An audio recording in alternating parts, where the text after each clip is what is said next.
ताज़ा तरीन वीडियोस के लिए हमारा YouTube चैनल सब्सक्राइब करके बेल आइकन प्रेस करिए ताकि आपको मिले हर अपडेट सबसे पहले।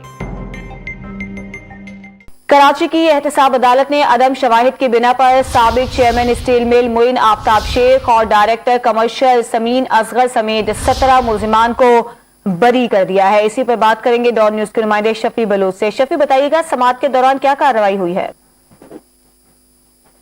जी, नेब अदालत ने पाकिस्तान स्टील में 31 करोड़ रुपए से जायद करप्शन से मुतल्लिक रेफरेंस का फैसला सुना दिया है और 9 साल के बाद इस रेफरेंस पर फैसला सुनाया गया, जिसमें अदालत ने अदम शवाहिद की बुनियाद पर साबिक chairman Pakistan steel Moin Aftab Sheikh, director commercial समेत 17 मुलजमान को अदालत ने बरी कर दिया है।